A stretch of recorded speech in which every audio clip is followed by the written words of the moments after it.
He walked into a quiet lawyer's office, expecting nothing. Just the end of a story he thought was already gone. Instead, a veteran Navy SEAL was handed a rusted key and a hand-drawn map. His entire inheritance. His dog didn't bark, didn't move. Just locked eyes on that key like it understood something he didn't. The map led them deep into a forest no one dared to mention out loud. What they found there was a hidden bunker that should never have been discovered. And the deeper they went, the clearer it became. Someone had been waiting for this moment. Before we go further, tell me where you're watching from. And don't forget to like and subscribe to Veteran Dog Stories. The room smelled faintly of old wood and paper that had lived longer than most of the people who touched it. Time lingered there, not in a nostalgic way, but in the quiet, deliberate stillness of a place where decisions outlived emotions. Ethan Calder sat rigid in a leather chair that creaked softly beneath his weight. At 43, he carried himself like a man who had once been built for precision and purpose, and had never fully unlearned it. He was tall, just over 6 feet, with broad shoulders that stretched the seams of his olive field jacket. The jacket itself was worn but clean, the fabric softened by years of use rather than neglect. Beneath it, a red and dark blue plaid shirt showed at the collar, tucked into dark cargo pants that bore the faint dust of long roads and longer nights. His boots, brown leather and scuffed at the edges, rested flat against the polished floor, unmoving. His face was sharp, angular, defined by a strong jawline shadowed with short, uneven stubble. Not a full beard, not clean-shaven either. Just enough to suggest a man who shaved when it mattered and stopped caring when it didn't. His eyes were a muted blue-gray, the kind that didn't wander much. But when they did, they seemed to carry weight with them. War had left its mark there. Not loudly, not dramatically, but in the way he watched things. Carefully. Quietly. Like he expected something to go wrong, even in silence. At his feet, Ronan lay still.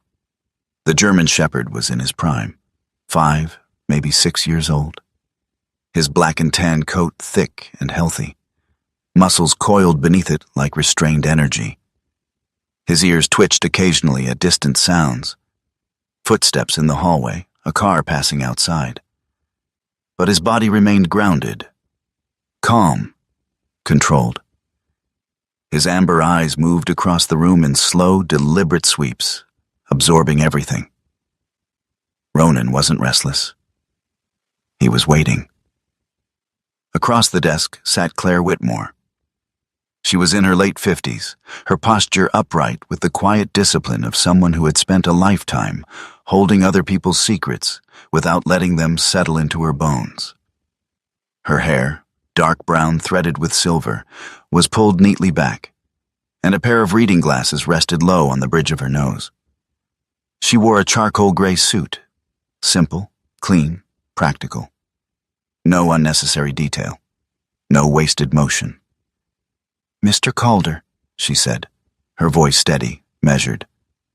"Your grandfather's estate was modest."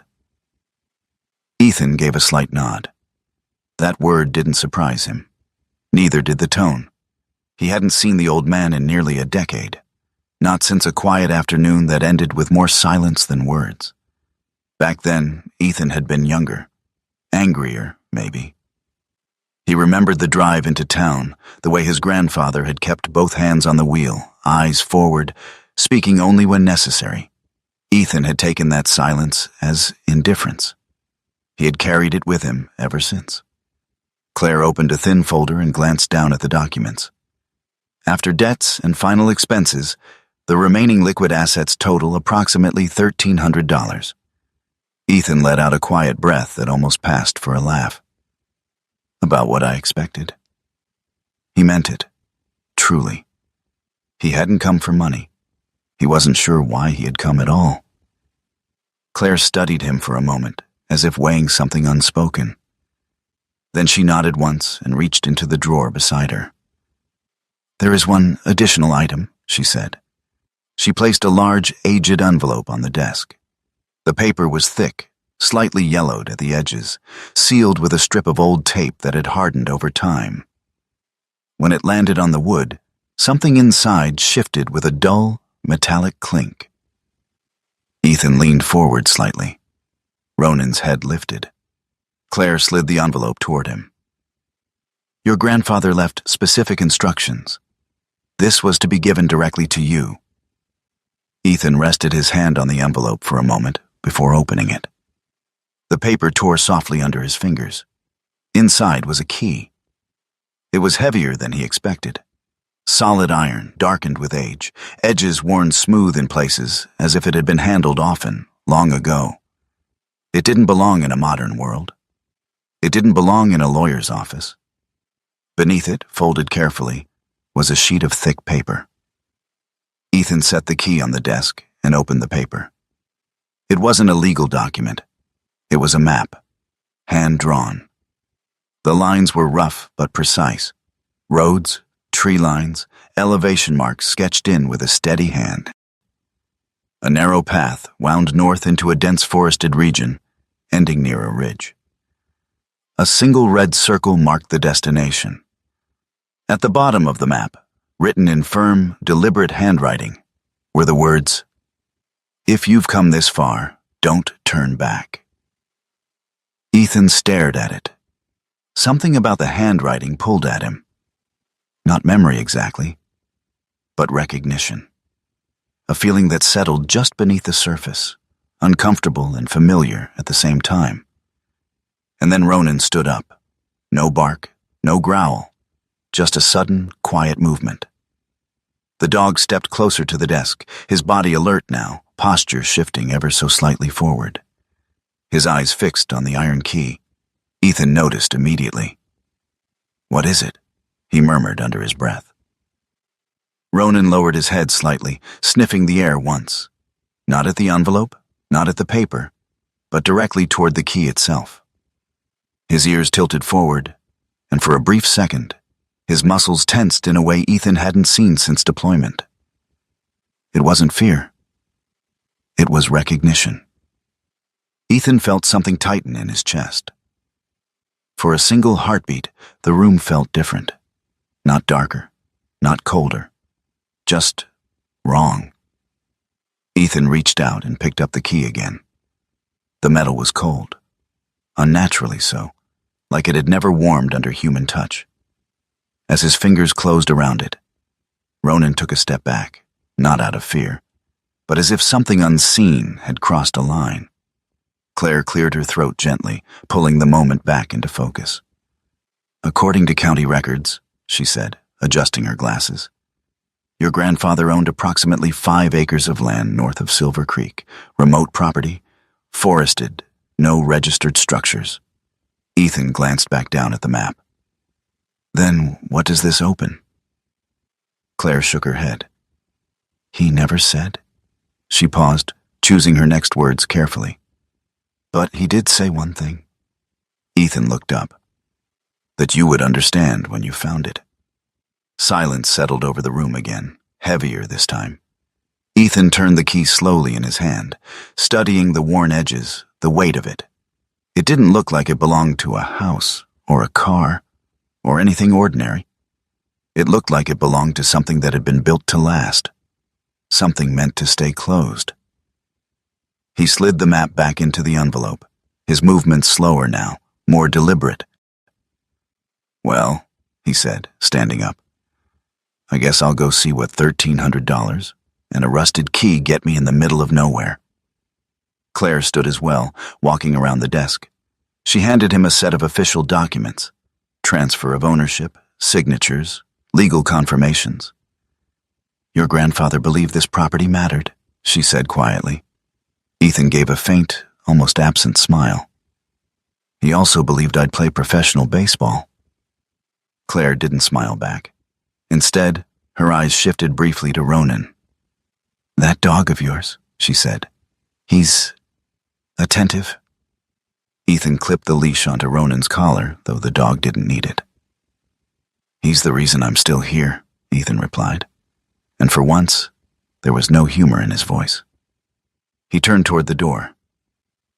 "Mr. Calder?" Claire called softly. Ethan paused, looking back. "If you decide to go up there," she said, "I'd advise you to be careful." Ethan raised an eyebrow. "Why?" Claire folded her arms lightly, her expression unreadable. "Because your grandfather wasn't the kind of man who held on to useless land." Ethan considered that for a moment. Then he nodded once. "Good to know." Outside, the air felt sharper, cleaner. The kind of cold that didn't just touch the skin. It slipped beneath it, settling somewhere deeper. Ethan opened the passenger door of his old pickup truck, and Ronan jumped in with practiced ease, turning once before settling into position. Always facing forward, always watching. Ethan climbed into the driver's seat, but didn't start the engine right away. Instead, he pulled the envelope back out and unfolded the map across the steering wheel. 5 acres. A ridge. A forest that didn't show up clearly on modern navigation systems. A key that didn't belong to anything he understood. For a man who had spent years avoiding purpose, it was an inconvenient kind of invitation. Ronan leaned forward from the passenger seat and nudged Ethan's arm gently. Ethan glanced over. The dog's ears were still forward, still alert, still watching. Ethan let out a slow breath. "All right," he said quietly. "We'll take a look." The engine turned over with a low, tired rumble. As the truck pulled away from the curb, the town passed by in muted colors. Storefronts, street signs, people who had nothing to do with him. Behind them, the lawyer's office faded into the background. Ahead of them, the road stretched north, toward trees, toward silence, toward something that had been waiting a very long time. And for reasons Ethan couldn't explain yet. He knew he wasn't supposed to turn back. The road narrowed long before Ethan noticed the change. It wasn't a sudden shift. No sharp turn, no warning sign. Just a quiet fading. Asphalt softened into patched gravel, the painted lines disappeared, and the rhythm of the tires changed beneath the truck, from smooth hum to a low, uneven crunch that echoed faintly through the frame. Ronan noticed it first.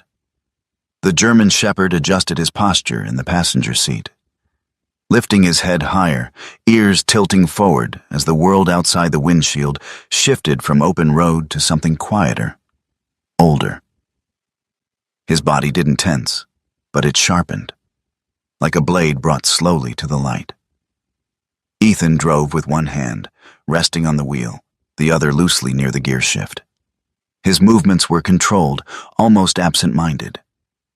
But his eyes had narrowed slightly. The farther they went, the less the world felt like something meant to be traveled through. It felt kept. The late afternoon sun hung low, casting long shadows through the trees that began to crowd closer along the roadside. Pines stretched tall and straight, their dark green crowns swallowing light before it could reach the ground. The air coming through the cracked window was colder now, carrying the scent of damp earth and resin. A place like this didn't announce itself. It waited for you to arrive. By the time the first building appeared, Ethan almost missed it. A weathered gas pump stood alone at the edge of the road, its paint faded to a pale, uncertain color. Behind it, a wooden structure leaned slightly to one side, as though time had been pressing against it for years and it had simply chosen not to fall. A few hundred yards ahead, the town revealed itself. Silver Creek. It wasn't marked by a sign so much as by absence. No traffic lights, no storefront windows filled with bright displays. Just a scattering of buildings set loosely along the road. A diner with a flickering neon sign, a general store with peeling red paint, a row of houses spaced far enough apart to suggest distance was intentional. Everything looked intact. but nothing looked new. Ethan pulled into the gravel lot beside the general store. The tires crunched softly as the truck came to a stop. For a moment, he didn't move. He watched. People moved slowly here. A man stepped out of the diner, paused, glanced toward the truck, then looked away as if nothing had caught his attention. Across the street, a woman watering plants on a porch kept her head down, but her eyes flicked upward just long enough to take note of the unfamiliar vehicle. No one stared, but no one ignored him completely either. Ronan let out a quiet breath through his nose and shifted toward the door. "Yeah," Ethan murmured. "Same feeling?" He opened the door, and the cold air wrapped around him instantly. Ronan jumped down beside him, landing lightly despite his size. He stretched once, then moved close to Ethan's side. Not crowding, not pressing, just present, always present. They walked toward the store. A small brass bell jingled as Ethan pushed the door open. Inside, the smell hit him first. Coffee, old wood, motor oil, a faint trace of something metallic beneath it all, like tools that had been used often and cleaned just enough to keep going. Behind the counter stood Owen Pike. He was in his early 60s, though the years sat heavier on him than the number suggested. His shoulders were broad, but slightly stooped, as if something had been weighing on them for longer than he could remember. A thick gray beard covered most of his jaw, and his hair, what remained of it, was short and uneven, more practical than styled. He wore a faded flannel shirt beneath a brown canvas jacket, sleeves rolled just enough to show forearms still strong despite age. His eyes were the kind that didn't miss much, pale, watchful, and lined with the quiet fatigue of someone who had seen things and chosen not to talk about them. Owen looked up from the register. His gaze went straight to Ronan. "Well now," he said, voice low but warm. "That's a fine dog." Ethan gave a small nod. "He's better than most people." Owen huffed a quiet laugh at that, leaning slightly forward to let Ronan sniff his hand. The dog did, once, deliberate, then pulled back, not unfriendly, just unconvinced. "Name?" Owen asked. "Ronan." "Fits him." Ethan moved through the aisles, picking up a flashlight, batteries, a bottle of water, a length of rope, practical things, things that suggested he wasn't just passing through. Owen rang them up slowly, watching without appearing to watch. "You passing through?" he asked casually. Ethan hesitated. Then he pulled the folded map from his jacket and set it on the counter. "Looking for something," he said. Owen unfolded it.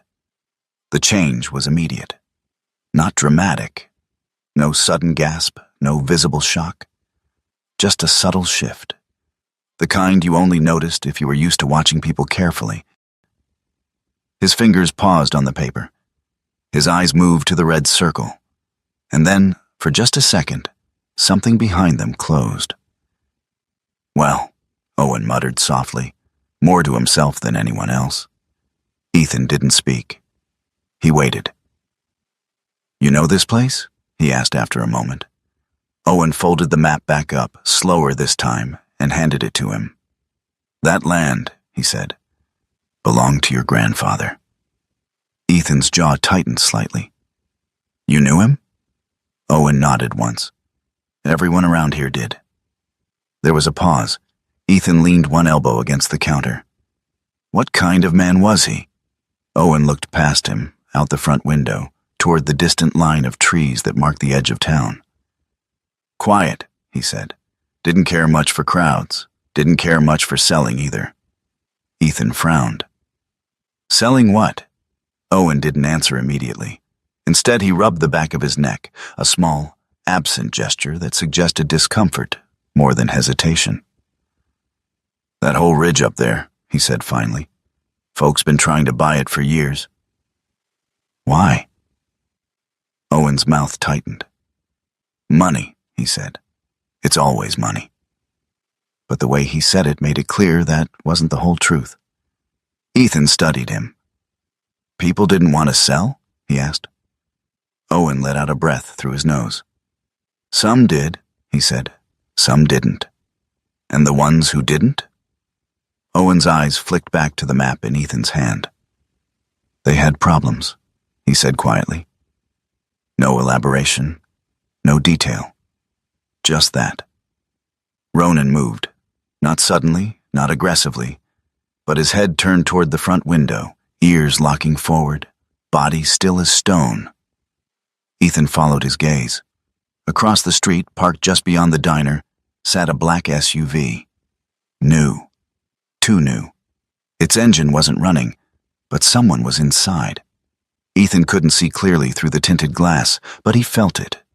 The same way you feel eyes on your back before you turn around. For a brief moment, the entire town seemed to hold its breath. Owen noticed too. His jaw set tighter, the lines around his eyes deepening. You planning to head up there today? He asked, voice lower now. Ethan didn't look away from the SUV. Wasn't planning on staying long. Owen nodded once. Then don't, he said. Ethan glanced back at him. Don't what? Don't stay long. There was something final in the way he said it. Not a warning. Not exactly. More like advice from someone who had learned the hard way. Ethan gathered his things, sliding the map back into his jacket. Appreciate the help, he said. Owen didn't respond right away. As Ethan turned toward the door, the older man spoke again. Your grandfather, he said. He didn't keep that land for no reason. Ethan paused. Then why'd he keep it? Owen shook his head slowly. That ain't my story to tell. Outside, the air felt colder than before. The SUV was still there. Ethan didn't look directly at it this time. He didn't need to. Ronan stayed close as they crossed the gravel lot, his body angled slightly, not toward the truck, but not away from it either. Balanced, ready. Ethan climbed into the driver's seat, closing the door with a muted thud. For a moment, he just sat there. The town stretched quietly around him, unchanged, untouched. But it felt different now, like something had shifted just beneath the surface. He started the engine. As the truck pulled back onto the road, he checked the mirror. The SUV didn't move immediately, but after a few seconds, it did. Slowly, casually, enough to stay behind. Ethan let out a quiet breath, eyes forward. Guess we're not the only ones interested, he muttered. Ronan didn't respond, but his ears stayed forward. The road out of Silver Creek wound toward the mountains, narrowing further, pulling them into the trees. Behind them, the town faded. Ahead of them, the forest waited. And somewhere beyond it, a piece of land no one wanted to talk about. A place people had learned to forget. Ethan tightened his grip on the wheel. He wasn't just looking for property anymore. He was stepping into something that had already begun moving. Long before he arrived. The road disappeared before Ethan realized it was gone. One moment there had been a narrow gravel path beneath the truck's tires, uneven, but still something shaped by human hands. The next, it simply ended. No barricade, no sign, just a quiet surrender to the forest, as if the land itself had decided that no one needed to go any farther. Ethan shut off the engine. The sudden silence pressed in around them. Ronan didn't move right away. He remained seated, eyes forward, ears tilted toward the tree line ahead. Waiting. Ethan reached for the folded map, spreading it across the steering wheel. The lines were crude but deliberate. The road they had followed was only ever meant to get them this far. Beyond this point, the markings shifted. Less about paths, more about direction, angles, elevation, landmarks that didn't exist on any modern chart. It wasn't a map for travelers. It was a map for someone who already knew how to read the land. Ethan exhaled slowly. All right, he muttered. "Guess we're walking." He stepped out of the truck, the cold air settling around him like something alive. Ronan followed instantly, landing beside him with quiet precision. The dog's body shifted as his paws touched the ground. Less relaxed now, more alert, as if crossing an invisible line between the known and the unknown. Ethan grabbed his pack, slinging it over one shoulder, and checked the gear inside without thinking. Flashlight, rope, water, knife. Habit. Always habit. Then he stepped into the trees. The forest swallowed sound. Not completely, but enough that everything felt softened, distant. The crunch of boots on pine needles didn't echo. The wind didn't whistle. Even the occasional bird call seemed to fade before it reached its end. The deeper they went, the taller the trees grew. Pines stretched upward like pillars in an ancient cathedral, their branches high above weaving a ceiling that filtered the light into thin, broken strands. The ground beneath them was uneven, layered with moss and damp soil that gave slightly underfoot. It wasn't dark, but it wasn't bright either. The kind of place where time didn't feel like it moved forward so much as settled. Ethan moved carefully, eyes shifting between the map and the terrain ahead. The markings made sense, but only if you knew what to look for. A fallen tree angled just right, a bend in a shallow stream, a cluster of rocks that didn't belong where they sat. Each one lined up with something on the page. Each one pulled him deeper. Ronan stayed just ahead of him, not leading, not pulling, but moving with a quiet purpose. Every few steps, the dog would pause, head tilting slightly, as if listening for something Ethan couldn't hear. At one point, Ethan veered slightly left, following what looked like a natural clearing between two dense lines of trees. Ronan stopped. Not abruptly, not dramatically. He simply didn't take another step. Ethan noticed after 2 paces. He turned back, brow tightening. What? Ronan stood still, body aligned forward, but his eyes shifted. Not toward Ethan, but toward the direction he had come from. The dog wasn't confused. He was refusing. Ethan studied the terrain again. The clearing looked easier, cleaner, less resistance, which meant it was wrong. He glanced back at the map, tracing the lines with his finger. Then he saw it. The slight incline he had missed. The path wasn't meant to go around it. It was meant to go through it. Ethan let out a quiet breath. "Yeah," he murmured. "All right." He adjusted his course. Ronan moved again. Hours passed without measure. The light shifted subtly above them, but beneath the canopy it barely mattered. The air grew colder the farther they climbed, carrying the scent of wet earth and something older. Stone, maybe. Or metal. Ethan didn't speak much. There was no one to talk to, and the silence felt appropriate. At some point he stopped checking the map as often. Not because he didn't need it, but because something about the terrain had begun to feel familiar in a way that didn't make sense. Like he had never been here before. But something in him had. Ronan froze. Not a gradual stop, a full halt. His body locked mid-step, ears snapping forward, eyes fixed on something ahead. Ethan reacted instantly, his hand dropping to the knife at his side, not drawing it, just resting there. "Ready?" "What is it?" he whispered. Ronan didn't move, didn't blink, just stared. Ethan followed his gaze. At first he saw nothing, just trees, shadows, the same endless stretch of forest. Then something shifted. Not movement, not sound, just a break in the pattern. A line where there shouldn't have been one. Ethan stepped forward slowly, eyes narrowing. The ground sloped upward slightly ahead of them, forming a shallow ridge covered in moss and tangled undergrowth Vines hung down from above, draping over the incline in uneven layers. From a distance, it looked natural, untouched. But the closer he got, the more something felt off. The slope was too smooth, too even. Ethan reached out, brushing aside a curtain of thin, dry vines. Beneath them, gray, flat, not stone, not soil, concrete. He stopped. Ronan stepped closer beside him, his presence steady, unwavering. Ethan pushed more of the vines aside, exposing a larger section.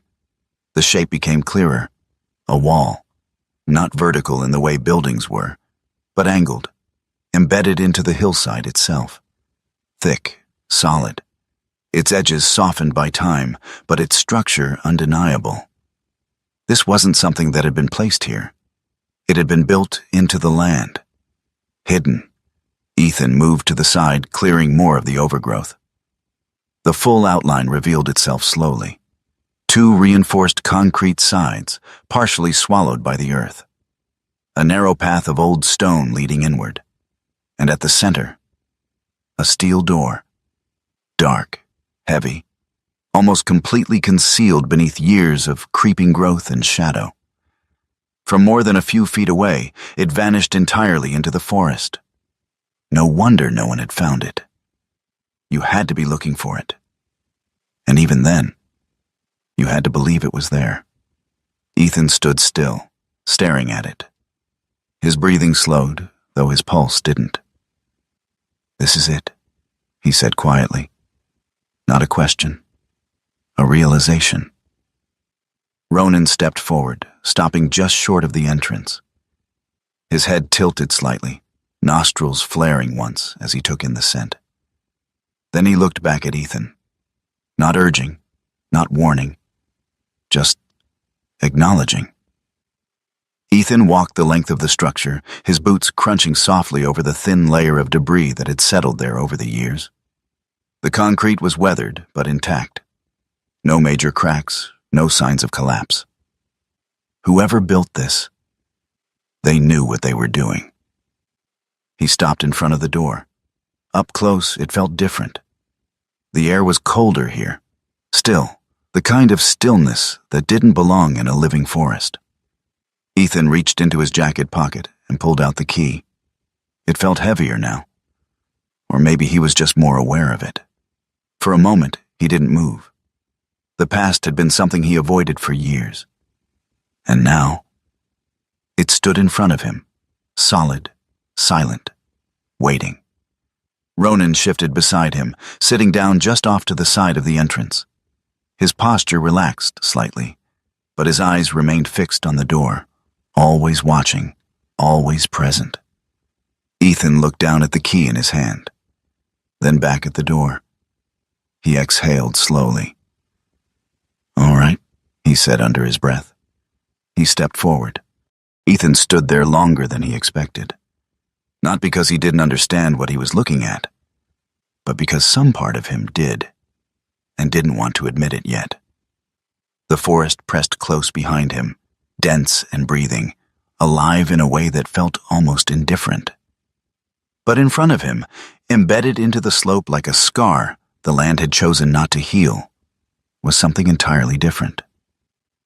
Still, silent, unnatural. The concrete structure didn't reveal itself all at once.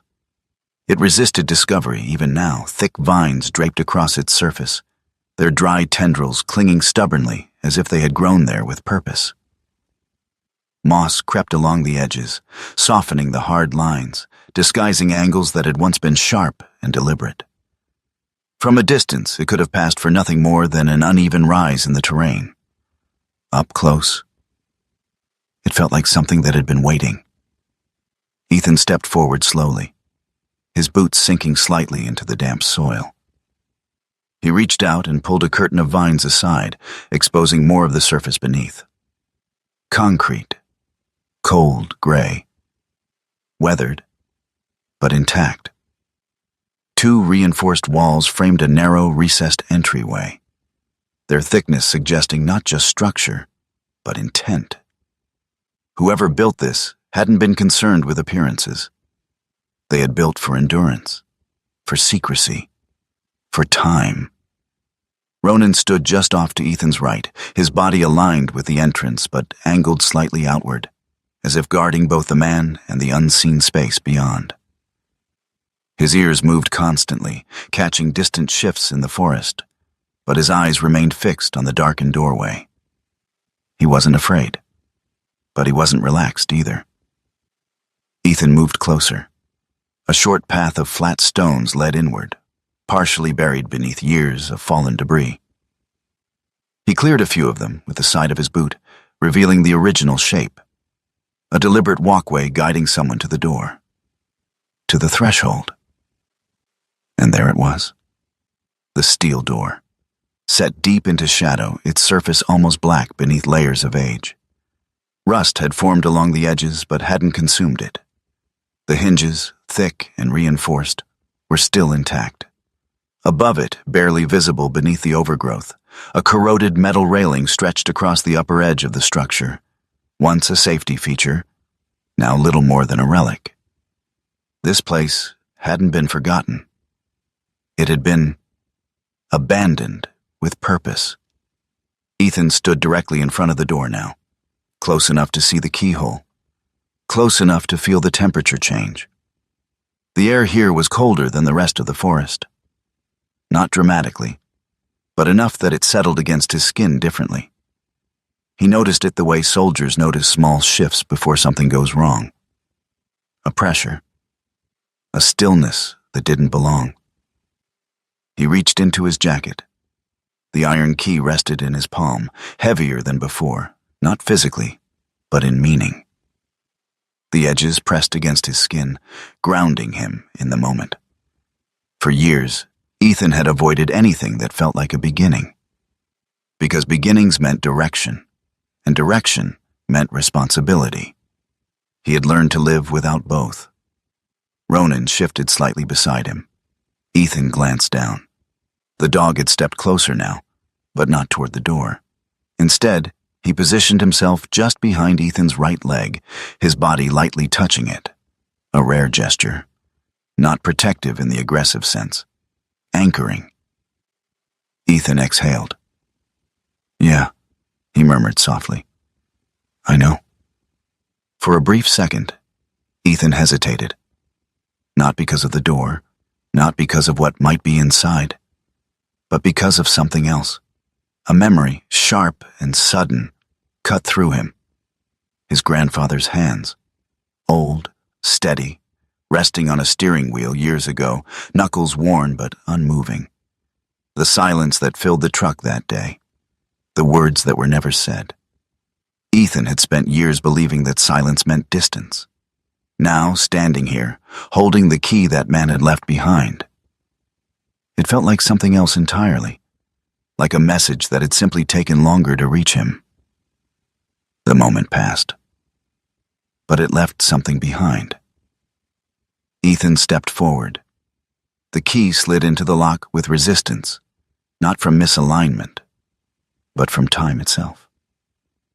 Rust scraped faintly against metal as he adjusted the angle, pushing it deeper until it settled into place. For a second, nothing happened. Then, he turned it. The sound echoed, a dry, grinding shift inside the mechanism, like something waking after a long sleep. The resistance gave way slowly, reluctantly, until, click. The sound was small, but it carried. Ronan's ears flicked forward. Ethan wrapped both hands around the handle. The metal was colder than anything he had touched in years. He pulled. At first, the door didn't move. It resisted, not locked, but held in place by years of stillness, by the weight of dirt and time pressing against it. Ethan planted one boot against the stone path, bracing himself. Then he pulled harder. The hinges groaned. A deep, strained sound that echoed through the concrete walls, reverberating back into the forest behind them. Birds somewhere above took flight, their wings breaking the silence in a sudden rush. And then, the door gave. Slowly, reluctantly. It opened just enough for something inside to breathe. A gust of air rushed outward. Cold. Stale. It carried a scent that hit Ethan immediately. Dust, old metal, something faintly chemical beneath it all. Not decay. Preservation. Ronan stepped back half a pace, nostrils flaring once as he processed the unfamiliar air. He didn't retreat, but he acknowledged it. Ethan pulled the door open wider. The darkness inside wasn't complete, but it was deep enough to swallow the light that tried to enter. A narrow set of concrete steps descended sharply, disappearing into shadow. The beam from Ethan's flashlight cut through it, revealing just enough. Reinforced walls, steel supports, straight lines. Nothing natural. "This isn't a storage room," Ethan muttered under his breath. Ronan moved forward again, stepping carefully to the edge of the entrance. He peered inside, head slightly lowered, body poised but controlled, waiting for Ethan. Always waiting. Ethan stood at the threshold. The forest behind him still existed. He could feel it. The wind. The distant rustle of branches. The open sky somewhere beyond the canopy. But in front of him, there was something else. Something sealed away. Not forgotten. Protected. He took one step forward, then another. The sound of his boots changed immediately as they met the concrete. Sharper, more defined. The air grew colder with each step down, pressing in around him like a quiet warning. Ronan followed without hesitation. The dog stayed close now, closer than before, his body aligned with Ethan's movements. His presence a steady rhythm against the unfamiliar silence. The beam of the flashlight moved with Ethan's hand, revealing more as they descended. The walls were clean, not spotless, but maintained once. There were no signs of collapse. No cracks deep enough to suggest age had weakened the structure. This place had been built to last. At the bottom of the stairs, the light widened. A room, square, deliberate. Shelving lined one wall, empty at first glance but coated in a fine layer of dust that hadn't been disturbed in years. A metal table stood near the center, bolted to the floor. In one corner, a generator unit sat silent. Its surface dulled, but intact. Ethan stepped fully into the space. His breath slowed. Not from fear, from recognition. Not of the place, but of the feeling. He had been in rooms like this before. Different country, different war. Same purpose. Hidden, secure, prepared. Ronan moved ahead of him, sniffing carefully along the edges of the room. His movements were slower now, more deliberate, not searching, but confirming, safe. For now. Ethan turned slowly, taking it all in. "This wasn't random," he said quietly. "No one built something like this without a reason. No one hid it this well without expecting someone to come looking."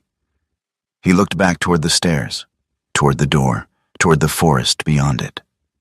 For years he had believed the past was something you left behind, something that faded with distance. But standing here now, he understood something he hadn't before. The past didn't disappear. It waited.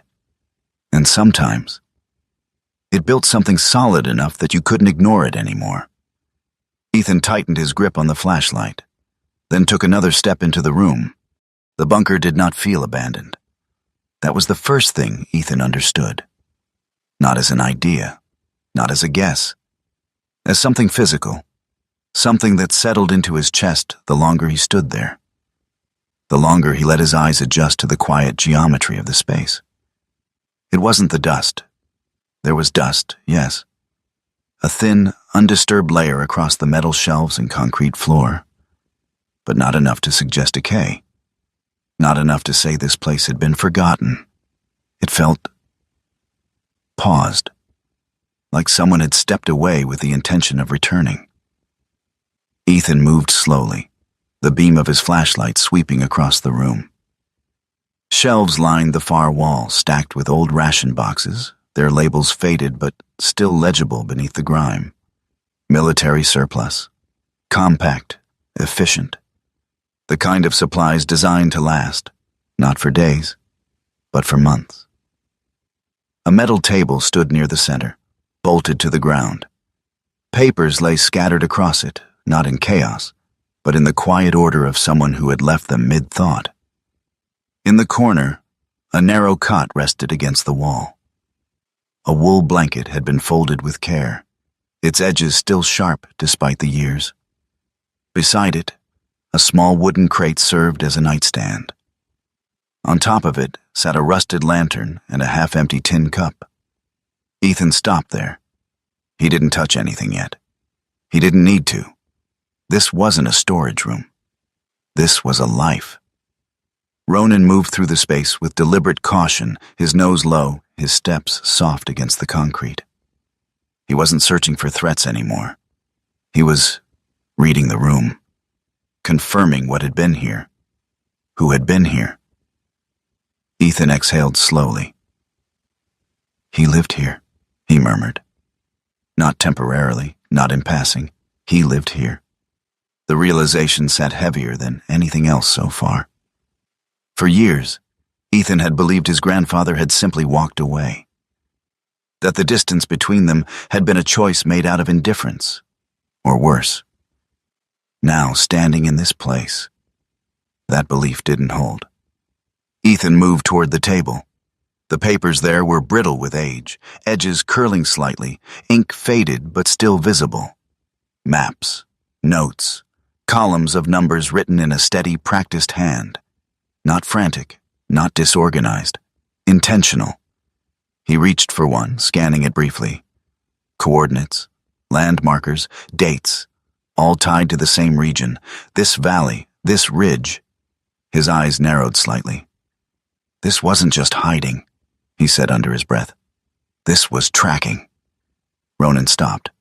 The dog turned his head slightly, ears lifting, not toward Ethan, but toward the far side of the room.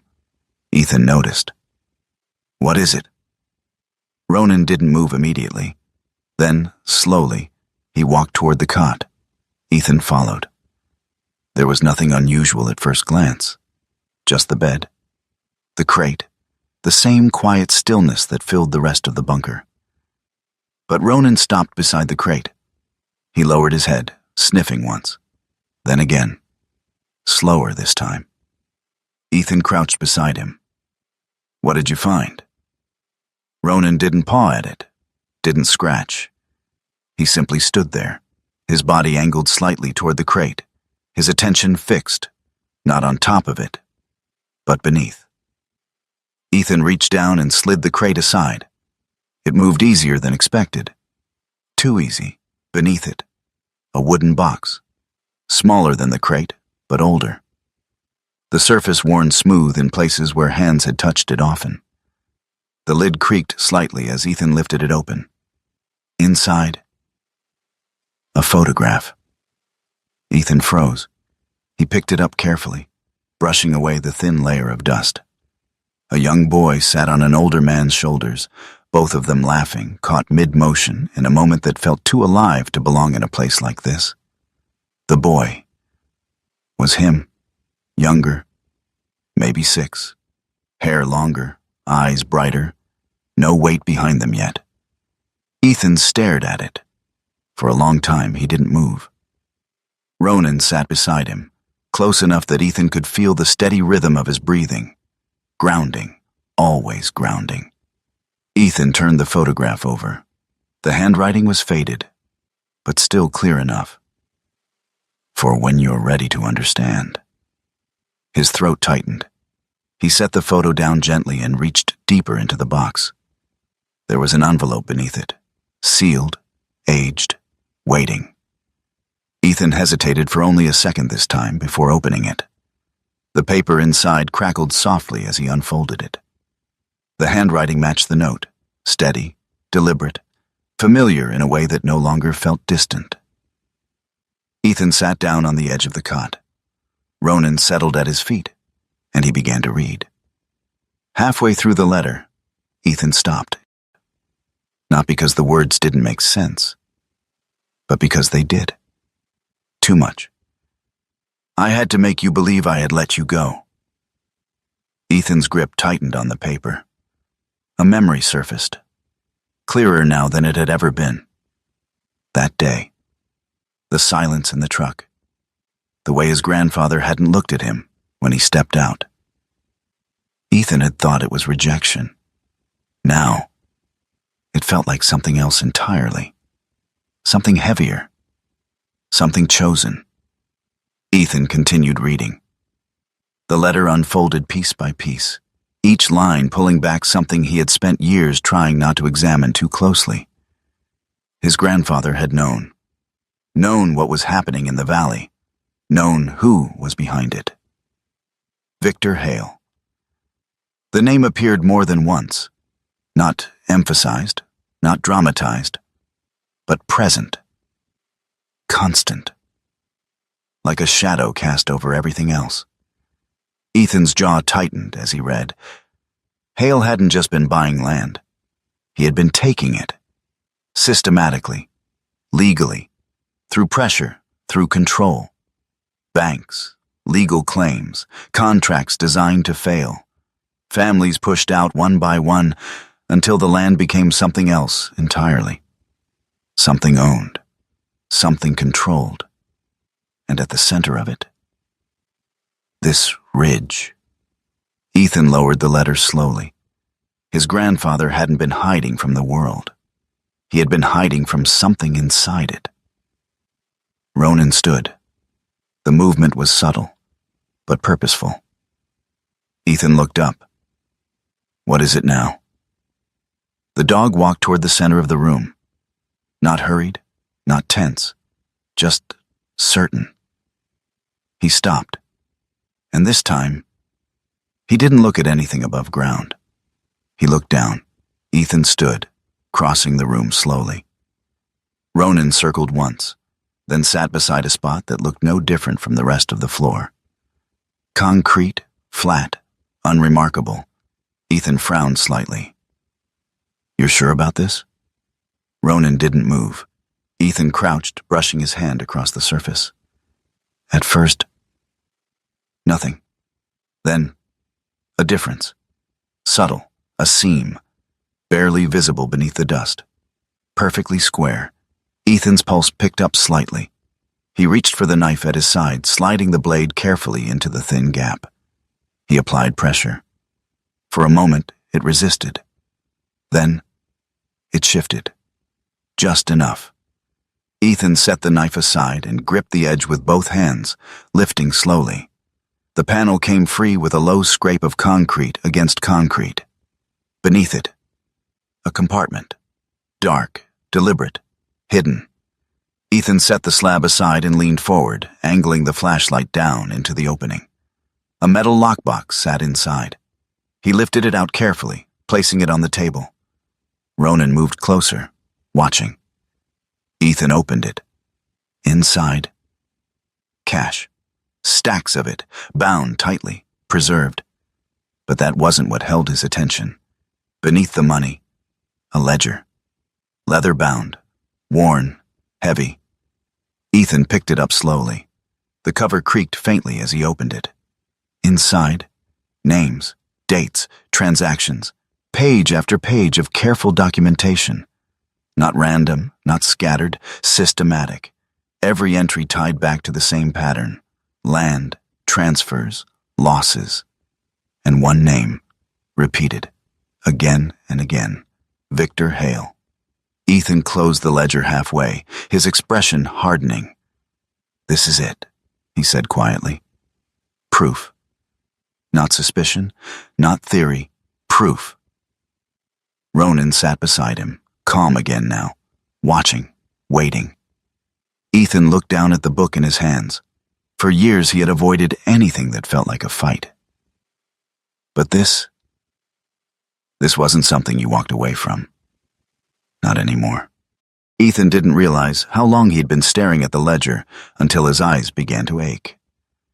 The bunker had grown quieter with time, not because the sounds had disappeared, but because his mind had begun to filter them out. The faint hum of wind above the mountain. The subtle creak of aging concrete adjusting to temperature shifts. Even Ronan's breathing, steady and controlled at his side, had become part of the background. All that remained were the pages. Ethan flipped another one. Names, dates, locations, each line written in the same careful hand. No hesitation, no correction, just a steady record of something that had been happening for years. Parcel 18. A. Transferred through foreclosure. Parcel 22C. Mineral rights dispute, resolved through court ruling. Parcel 31F. Family relocation following tax reassessment. He leaned back slowly. It looked like paperwork. But it wasn't. It was a pattern, a method. Victor Hale hadn't taken the valley by force. He had taken it by system. Ethan ran a hand across his face, the rough stubble catching against his palm. My grandfather didn't just hold the land, he muttered. He held the line. Ronan lifted his head slightly, watching him, not reacting, just present. Ethan closed the ledger halfway, his gaze drifting across the bunker again. Everything here made sense now. The supplies, the maps, the isolation. This wasn't fear. This was preparation. His grandfather hadn't been hiding. He had been waiting. The phone rang. The sound cut through the bunker like a blade, sharp, out of place. Ethan's hand went instinctively to his pocket, pulling it out as he stood. No signal. Or at least, there hadn't been, but now, one bar flickered weakly at the corner of the screen. Unknown number. Ethan hesitated for half a second before answering. Calder? Mr. Calder. Claire Whitmore's voice came through, calm but tighter than before. I'm glad you answered. Ethan straightened slightly. What's going on? A brief pause, then, we have a problem. Ethan didn't speak. He waited. Victor Hale's company filed a legal claim this morning, Claire continued. They're asserting that your grandfather's land was used as collateral for an outstanding loan. According to their records, the debt was never repaid. Ethan's jaw tightened. That's not possible. I believe you, Claire said quietly. But they've submitted documentation that's convincing enough for a preliminary hearing. How long? 48 hours. The words settled heavily.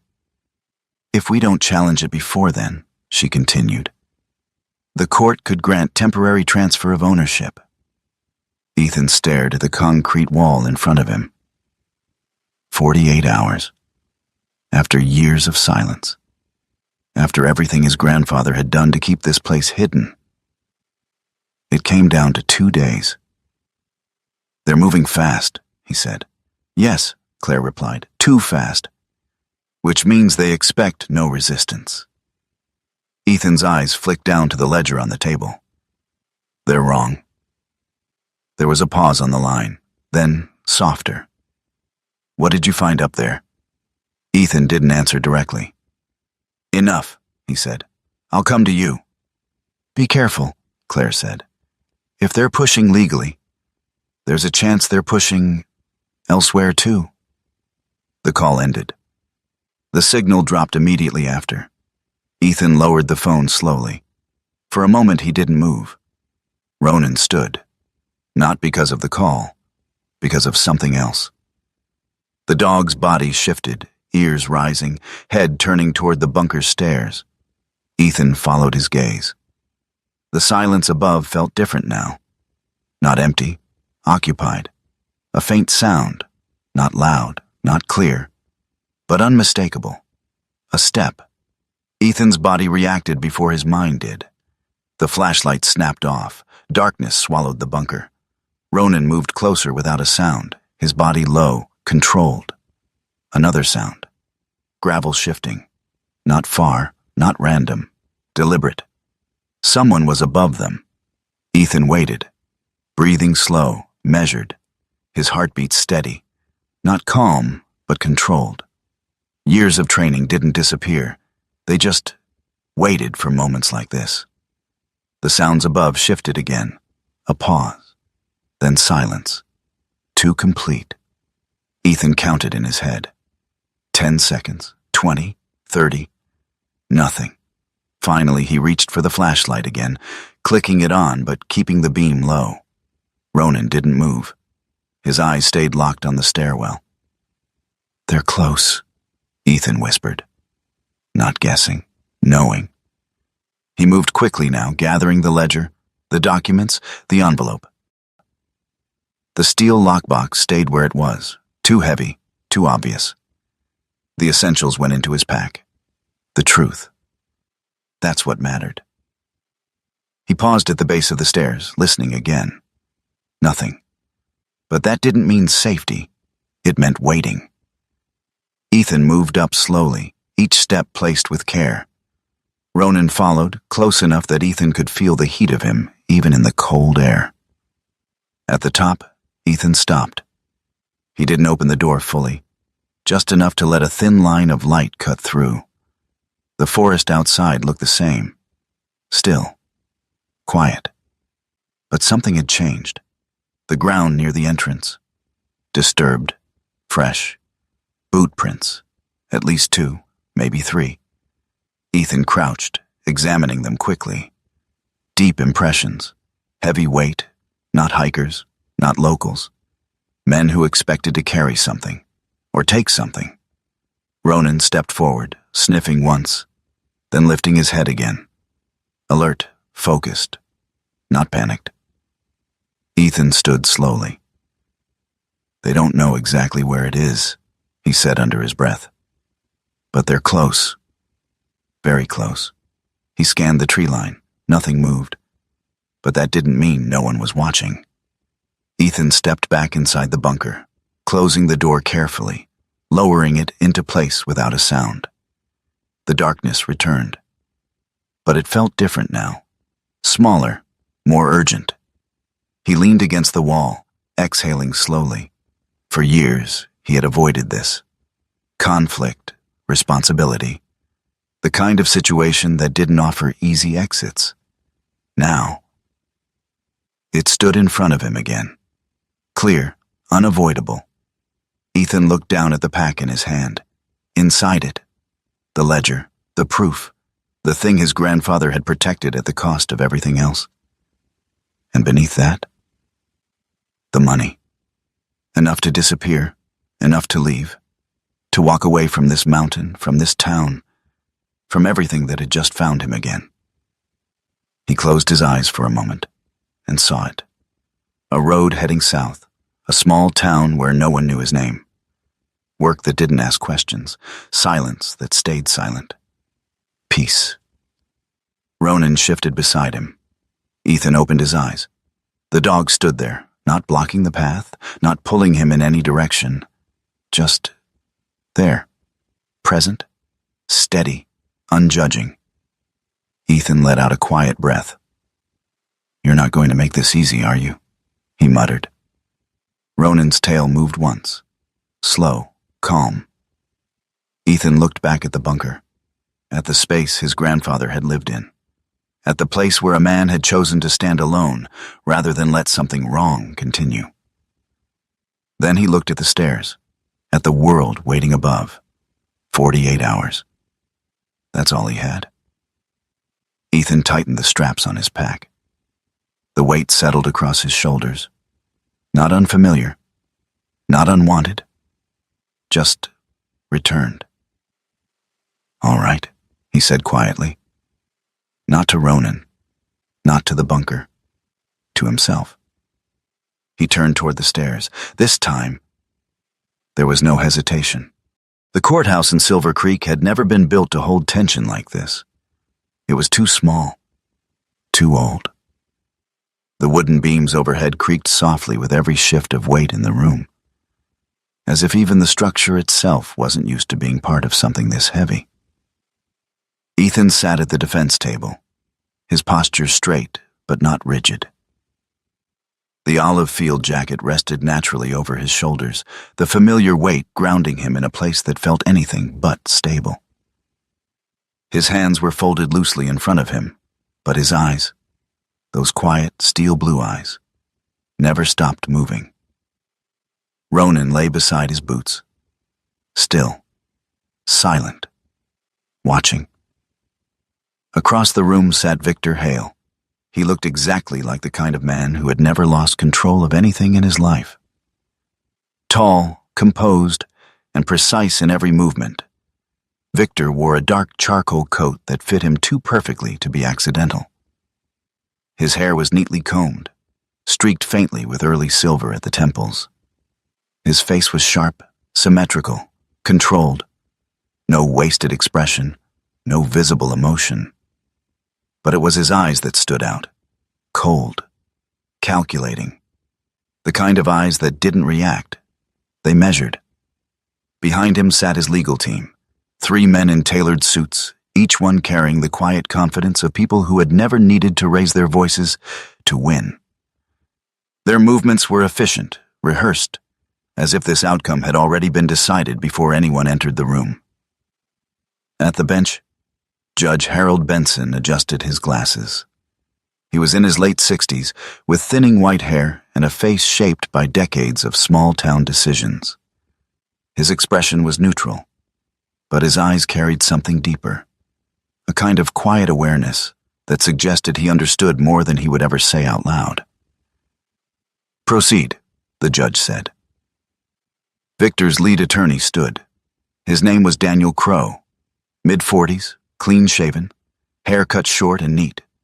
The kind of man who spoke in measured tones and never wasted a word. His suit was dark, his tie perfectly aligned, his presence calm to the point of being unsettling. "Your Honor," Crow began, "this case is straightforward.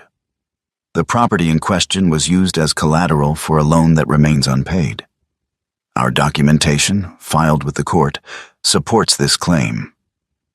He spoke without hesitation, without doubt, like a man reading something already approved. Ethan didn't move. He listened and waited. Across the table, Claire Whitmore rose. She looked different here, not because of what she wore, but because of how she carried herself. The calm professionalism was still there, but beneath it, something sharper had emerged. Resolve. "Your Honor," Claire said, placing the leather ledger carefully on the table, "the defense would like to introduce new evidence." The room shifted. Not visibly, but something changed. Victor's eyes flicked downward, just briefly, then back up. Claire opened the ledger. Her fingers moved slowly across the pages, not for effect, but for precision. "These records," she continued, "document a pattern of land acquisition conducted by Victor Hale's company over the past decade." Daniel Crow smiled faintly. "With respect, Your Honor." "Let her finish," Judge Benson said quietly. Crow sat. The smile faded. Claire turned a page. "Parcel 18A," she read. "Transferred following foreclosure proceedings initiated under disputed financial terms." Another page. "Parcel 22C.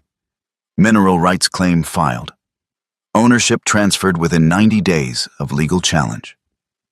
The courtroom grew quieter. People in the back shifted slightly, farmers, shop owners, men and women who had lived in this valley long enough to recognize the names being spoken. Claire continued. "Each of these entries is supported by corresponding documentation, contracts, payment records, legal filings." She paused. Then, "They are not isolated incidents." Ethan leaned forward slightly. Ronan's head lifted. The moment tightened. From the back of the room, a chair scraped. Not loud, but enough. Owen Pike stood, slowly, deliberately. He looked older here than he had in his store. The lines in his face deeper, his shoulders heavier, but his eyes clearer, like something he had carried for years had finally shifted. That book, Owen said, his voice rough but steady. It's real. Every head turned. Victor's expression didn't change, but his jaw tightened, just slightly. Owen stepped forward, one hand resting briefly on the bench for support before continuing. I've seen it before, he said. Not all of it, but enough. The silence in the room deepened. Your Honor, Owen continued, folks around here, we didn't lose our land by accident. He looked directly at Victor now. We lost it because we were pushed. The shift was immediate, subtle but undeniable. Daniel Crow stood again, sharper this time. Your Honor, this is anecdotal. Sit down, the judge said. Crow hesitated, then sat. Judge Benson leaned forward, his gaze moving from Owen to the ledger, then to Victor. Mr. Hale, he said, would you like to respond? Victor stood, slowly, carefully. His voice when he spoke was calm, measured. These accusations, he said, are based on incomplete information. Business transactions are often misunderstood by those unfamiliar with. The courtroom doors opened. Two men stepped inside. State investigators, plain clothes but unmistakable. One of them approached the bench, handing the judge a document. Judge Benson read it, once, then again. When he looked up, the room felt different. Victor Hale, he said, you are now under formal investigation for multiple counts of fraud and unlawful acquisition of property. Victor didn't react immediately. For the first time, he paused, not visibly shaken, but no longer in control. The hearing didn't end with victory, not cleanly, not simply, but it ended with something else. Enough. The foreclosure claim was halted. The investigation opened. The system, Victor's system, had cracked, and for the first time in years, the valley had a chance to breathe. Later that evening, Ethan drove back toward the mountains. The road felt different now, not because it had changed, but because he had. Ronan sat beside him, calm again, his posture relaxed in a way Ethan hadn't seen since before the bunker. The forest greeted them the same way it always had. Quiet, patient, unmoving. Ethan parked near the base of the ridge and stepped out. The air was colder now, but it didn't feel heavy, not anymore. He walked the familiar path back to the concealed structure, pushing aside the vines, revealing the steel door once more. He opened it, not out of necessity, not out of fear, but out of understanding. The bunker remained as it had been, still, silent, waiting. Ethan stepped inside. He looked around one last time, at the cot, the table, the shelves, the life his grandfather had built beneath the world. I get it now, he said quietly. Not an apology, not forgiveness, something else, acceptance. He turned and walked back out, closing the door behind him, not sealing it forever, but leaving it as it was. A place that had done its job, nothing more. Above it, the land opened, not wide, not vast, but enough. Sunlight filtered through the trees, reaching the ground in soft, broken patches. For the first time since arriving, Ethan noticed it. This place wasn't just hidden, it was protected. He set his pack down. Ronan moved ahead, circling once before stopping, looking back, waiting. Ethan smiled faintly. Yeah, he said, right here. He pulled a small toolkit from the truck. Simple tools. Nothing complicated. A hammer, a measuring tape, wood stakes. He drove the first one into the ground. The sound echoed softly through the trees. Not loud, but certain. Ronan barked once, then trotted a short distance before circling back again.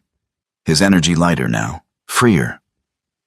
Ethan placed another stake, then another, each one marking something new.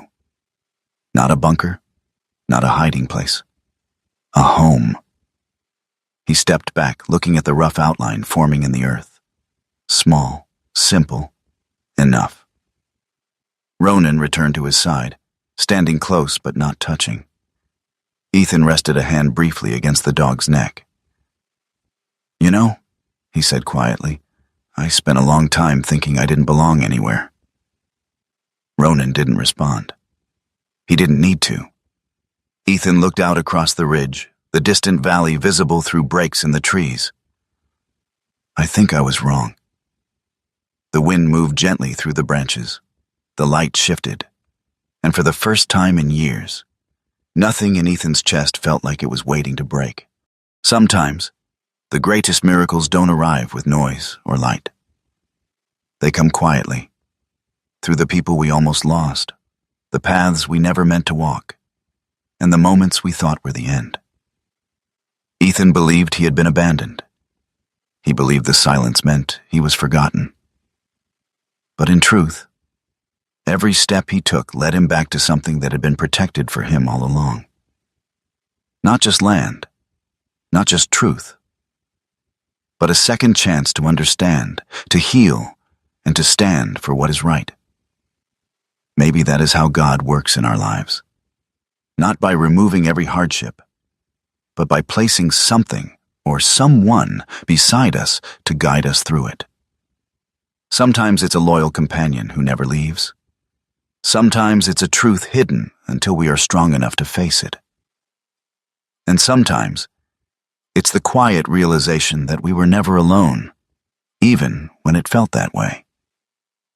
In your own life, there may be moments where things don't make sense, where doors close, where people walk away.